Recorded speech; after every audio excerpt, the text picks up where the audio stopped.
Assalamualaikum warahmatullahi wabarakatuh. Halo teman-teman, bagaimana kabar kalian hari ini? Semoga teman-teman selalu dalam keadaan sehat dan tetap semangat untuk belajar matematika. Untuk hari ini kita akan belajar mengenai materi terakhir pada bab sistem koordinat, yaitu menentukan luas bangun datar pada bidang koordinat.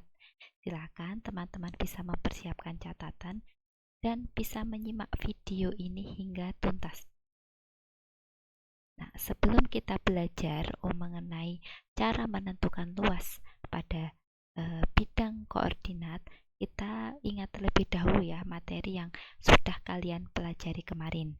Nah, di sini kalian diminta untuk menentukan koordinat titik V, W, X, dan Y. Perhatikan ya. Nah, misalkan di sini ada titik V ya. Berapa koordinat titik V? Di sini kita lihat dari sini ya. Dari X-nya itu 1, kemudian Y-nya 7. Maka titik V itu koordinatnya adalah 1,7. Nah, gitu ya. Kemudian titik W. Kira-kira titik W ini berada di titik berapa, koma berapa ya? Nah, di sini X-nya adalah negatif 5, kemudian Y-nya adalah 3. Maka untuk titik W itu memiliki koordinat negatif 5,3 ya. Selanjutnya untuk titik X. Nah, untuk titik X ini perhatikan di sini dia X-nya adalah 0 ya teman-teman ya. Kemudian Y-nya adalah negatif 4. Nah, maka titik koordinat X adalah 0, negatif 4. Nah, selanjutnya yang terakhir adalah Y. Nah, untuk titik Y di sini X-nya adalah 1, tapi Y-nya ya koordinat Y-nya itu adalah 0, maka titik Y itu memiliki koordinat 1,0. Silahkan nanti bisa dibuka kembali ya catatan yang kemarin. Nah, kemudian kita ingat juga beberapa bangun datar ya yang dulu sudah mungkin di SD dan SMP di kelas 7 sudah pernah dipelajari. Jadi kira-kira teman-teman masih ingat tidak contoh bangun datar dan luasnya? Nah, kita mulai dari ini ya. Ini adalah bangun apa ya kira-kira? Benar sekali, ini adalah bangun persegi. Dilihat dari semua sisinya ini sama panjang. Nah, untuk rumus luasnya, silahkan diingat bahwa rumus luas persegi itu adalah sisi kali sisi. Nah, selanjutnya untuk bangun yang kedua. Bangun kedua ini hampir mirip ya dengan yang pertama, hanya saja membedakan panjang dan lebarnya ini berbeda. Ini adalah bangun persegi panjang ya. Kemudian untuk rumus luasnya itu adalah panjang kali lebar. Nah, kemudian yang di sebelah sini, nah ini terlihat bahwa dia memiliki 3 sisi ya. Karena memiliki 3 sisi, inilah yang dinamakan segitiga. Nah, dalam segitiga itu pasti punya alas dan punya tinggi. Jadi alas dan tinggi itu berpotongan tegak lurus ya.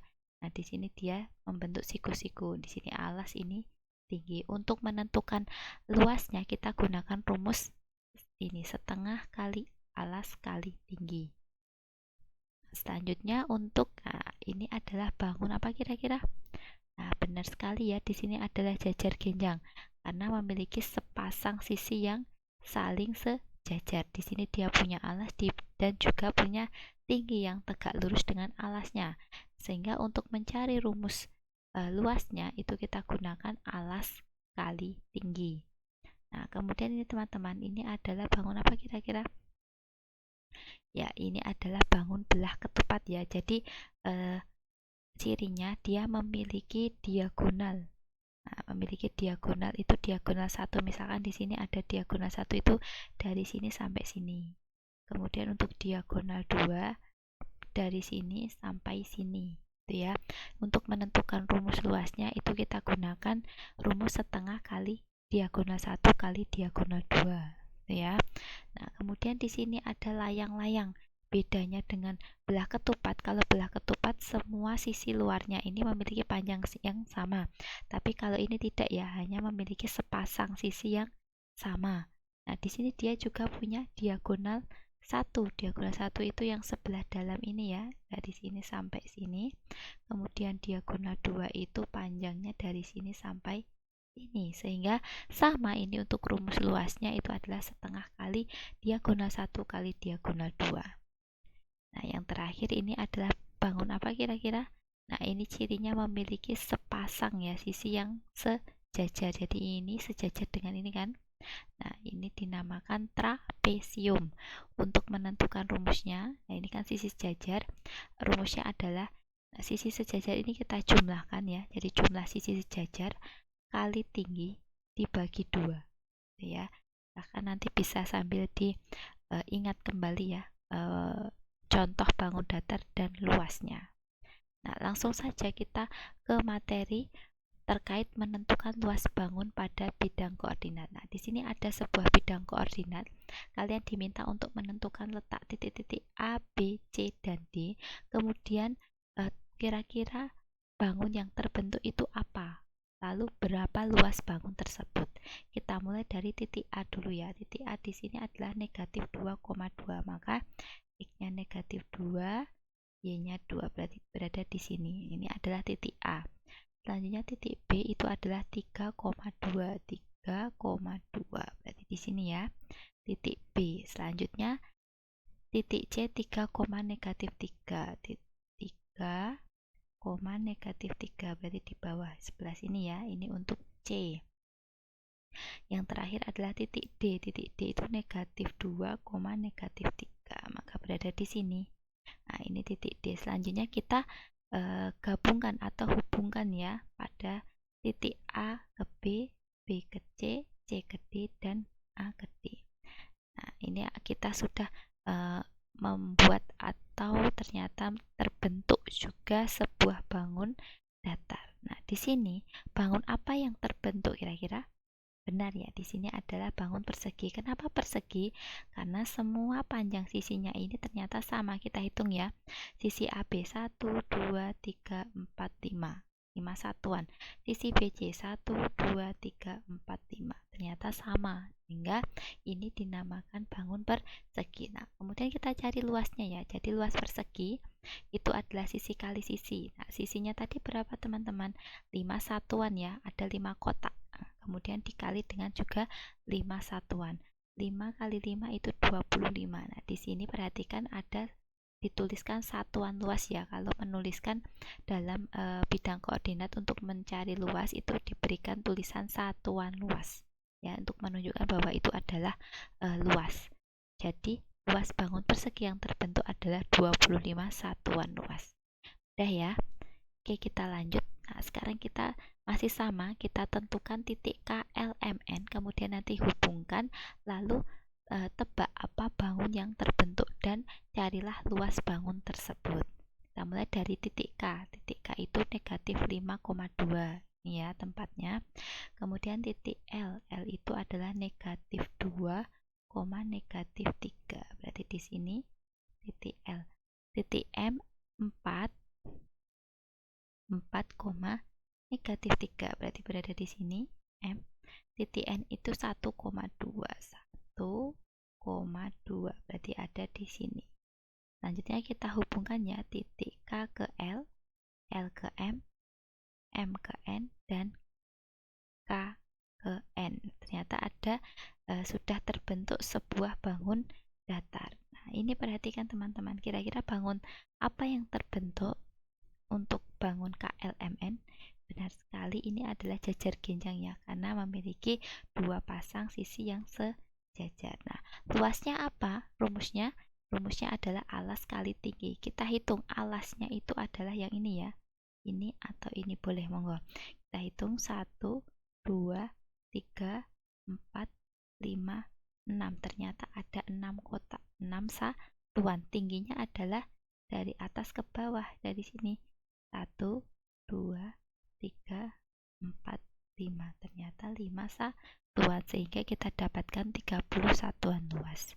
Jadi luas bangun datar yang terbentuk adalah 30 satuan luas.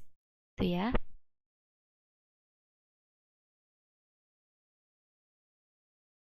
Baik, kita lanjutkan ya. Jadi ini yang terakhir, masih sama caranya. Kita nanti diminta untuk menggambarkan titik koordinat PQRS, kemudian dihubungkan, lalu apa bangun yang terbentuk dan cari juga luas bangun tersebut. Kita mulai dari titik P. Titik P itu negatif 4, negatif 2, negatif 4, negatif 2. Berarti di sini ya, di bawah ya. Nah, ini titik P. Kemudian titik Q itu 4, negatif 2. 4, negatif 2. Berarti ada di sini ya, teman-teman ya, titik Q. Kemudian titik R itu 1,2. 1,2 berarti ada di sini titik R. Dan S itu negatif 4,2, negatif 4,2 di sini ya, titik S. Nah, selanjutnya kita hubungkan P ke Q, Q ke R ke S, dan P ke S. Nah, ternyata kita sudah dapatkan sebuah bangun datar. Kira-kira bangun apa yang terbentuk? Ya, ini adalah bangun trapesium ya, teman-teman ya. Jadi di sini cirinya hanya ada satu pasang sisi yang sejajar. Ya, jadi PH dan SR. Nah, kita sekarang cari dulu luas bangunnya itu berapa. Nah, untuk luas trapesium kita ingat ya bahwa rumusnya itu jumlah sisi sejajar kali tinggi dibagi 2. Kita cari dulu jumlah sisi sejajar. Di sini sisi sejajarnya adalah SR dan PH. Kita hitung dulu panjang sisi untuk SR 1, 2, 3, 4, 5. Nah, ini adalah 5 satuan. Kemudian untuk PH itu adalah kita hitung 1, 2, 3, 4, 5, 6, 7, 8. Ternyata 8 satuan. Maka ini kita tuliskan 5 ditambah 8. Ya, jadi ini 5 ditambah 8. Dikali tingginya berapa? Tingginya itu dari atas ke bawah. Kita hitung 1, 2, 3, 4. Ternyata 4 satuan dibagi 2, gitu ya. Nah, kita kerjakan dulu yang di dalam kurung. 5 ditambah 8 itu 13 ya. 13 dikali 4 dibagi 2. Sekarang perhatikan atas dengan bawah. Kira-kira ada yang bisa disederhanakan tidak? Ada, di sini ada 2 dan 4 ya, sama-sama dibagi 2. Ini dibagi 2 tinggal 2, dibagi 2 tinggal 1. Nah, sehingga kita dapatkan 13 kali 2 dibagi 1. Hasilnya adalah 26 satuan luas. Udah ya? Nah, itu tadi materi terkait cara menentukan luas pada bangun yang terbentuk pada bidang koordinat. Nah, ini ada 2 soal. Silahkan teman-teman kerjakan di buku catatan masing-masing. Kemudian bisa dilengkapi ya. Jadi nanti silahkan kalau misalkan masih bingung, bisa diulang kembali videonya. Mungkin itu saja dari Miss Nini. Terima kasih atas perhatian kalian. Mohon maaf jika banyak kekurangan. Wassalamualaikum warahmatullahi wabarakatuh.